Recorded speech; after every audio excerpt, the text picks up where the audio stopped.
Alright, so you are going to be learning today about angles and degree measure. Okay, you want to make sure that you have your journal ready to go, be able to take some notes as we go over how to do certain types of problems. Feel free to pause me to be able to write things down anytime you need to. We're going to start by understanding the quadrant system right here. So when I write over here, the quadrant, right here you can see that this is quadrant number 1. Okay, there's quadrant 2. This is quadrant 3. And right here we are in quadrant number 4. Okay? Alright, now after you have recognized which quadrant you're starting in, notice this says the initial side. The initial side is referring to where you're beginning, initially. Okay, where are we starting from? So right here you'll notice that right here we are initially starting from this position. You will always start on the x-axis. That will always be your initial side. Alright, if I go from my initial side and I rotate counterclockwise to right here, what it's saying here is it's saying I have gone 120 degrees. That's called my terminal side. That's where it finishes. So why don't you can make some notes in your journal as far as what's your initial side, what's your terminal side. Okay? Notice here's another example. The initial side started here. Alright? And there's another way to write this. Instead of going in a positive direction, you can also go in a negative direction. Okay? So if this is where you start and you go not counterclockwise, but you go clockwise as the clock turns. From here to here, you're actually going clockwise. That's negative 120 degrees. Alright, if you're going positive, well, how could you figure out how many degrees you would go from your initial side all the way to right here? Okay? Well, how would you figure that out? Well, how many degrees are in a circle? 360, right?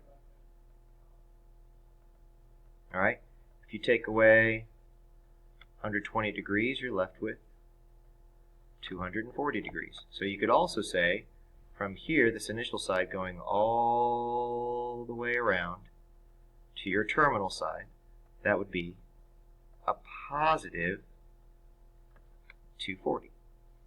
Okay? So that's what we're going to be doing today when you're trying to figure out, well, which quadrant am I going to eventually be in? How many degrees have I turned? You can go in a positive direction. That's going to be counterclockwise. And you can also go in a clockwise direction, which means you're going to be going in a negative direction. Alright? So think of you're going 1, 2, 3, 4. If you go 1, 2, 3, 4, that's positive. If you start at right here on the x-axis and you start going the opposite way, which would be the clockwise way, you'd be going in a negative direction.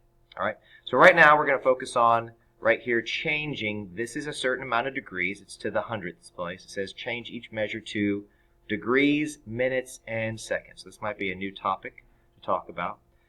Degrees, minutes, and seconds you're probably used to in geometry, dealing with 28 degrees. Okay? Well, that's exactly a whole number right there. You're literally on 28 degrees. Well, we're not dealing with 28 degrees. We're dealing with 28.955 degrees. So that can be broken down into not just degrees, but that can be broken down into minutes and seconds. Okay? Now, I need you to understand that there are 60 minutes in 1 degree. So put that in your journal. 60 minutes equals 1 degree. That can also be written like this. 60 minutes equals 1 degree. Alright? Now, you probably think about a clock. Alright? Think about time. You also probably know that there are 60 seconds in each minute. Okay? So that's still true. There's still 60 seconds in 1 minute, which means there are 3,600 seconds in 1 degree. Alright? So if you wanted to say, you could also write it this way. There are 3,600 seconds in 1 degree. And you could just to remind yourself, there are 60 seconds and 1 minute. So you could say there are 60 seconds in 1 minute. That's another way of writing it. Okay? So how would you go about solving this problem? Well, you're pretty close to 29 degrees because you're at 0.955. So we got to get that. How close are we? So you're going to take 0.955. Okay? And in the calculator, all right, you're going to take that and you're going to multiply that by 60. All right?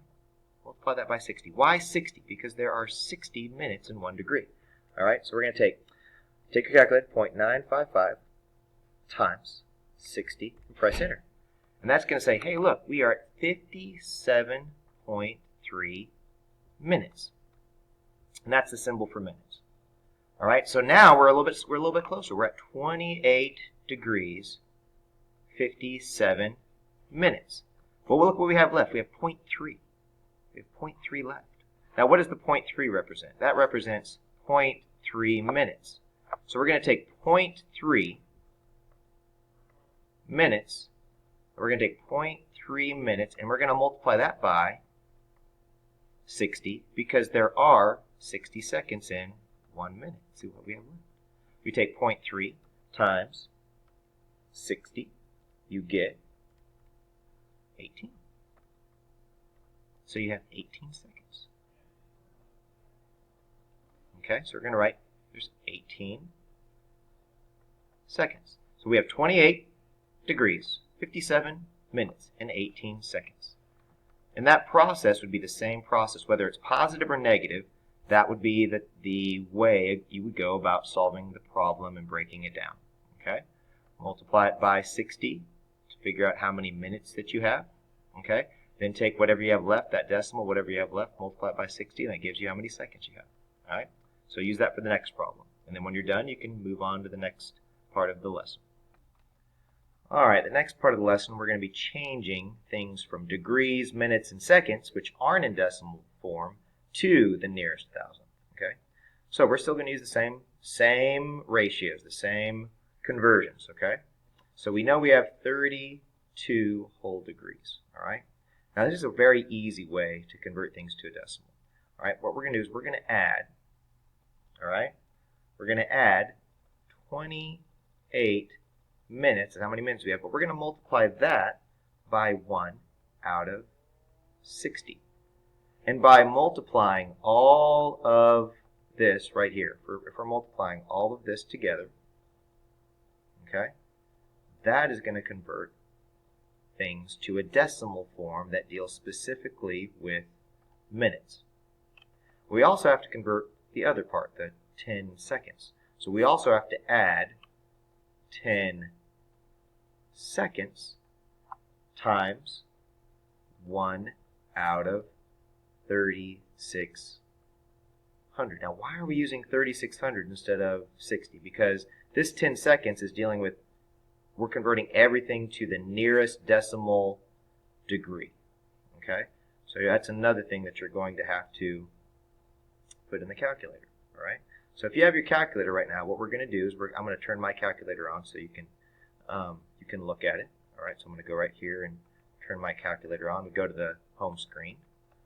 All right? So right here, all I'm going to do is type in 32 plus. I'm going to type in 28. I'm going to open up a parentheses. And if you wanted to, you could hit alpha y equals enter. And that gives you your little fraction bar right here. You do 1 over 60, right arrow, and close it, plus, and we'll type in 10. Obviously, if I'm going too fast, just pause me, rewind, all right? Alpha y equals enter, gets you that numerator and denominator. Okay, if you already know that, great. If you don't, it's a cool little trick. Makes it easier. Type in a 1, hit the down arrow, type in 3,600, close the parentheses. Oh, I messed up there. Go back and delete that. Right arrow, close the whole parentheses, and press enter. And like, oh, great, it's in fraction form. Well, hit the math button, we're going to change that sucker to a decimal. Yeah, that's right, we're going to change it to a decimal. And this is our answer. Now it says round to the nearest thousandth. Well, this right here is our answer to the nearest thousandth. So what do we get? What's our final answer going to be? 32.469 degrees. And then we've just changed it from degrees, minutes, seconds to 32.469 degrees, or 32 and 469 thousandths degrees. All right? And we're moving on. All right, in these problems, just remember one rotation. If you start right here, okay, you have a initial side, and you go one rotation all the way around. That's one rotation. You went 360 degrees in a positive direction. Okay? So here's an example. If I went from here, and I started here, that's my initial side, and I rotated, oh, that's not all the way around, that's halfway, okay? So if I went 0.5 rotations,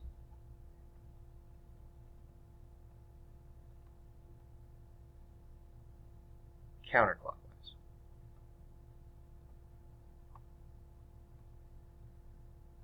if I went 0.5 rotations counterclockwise, that would simply be half of 360, which gets me 180.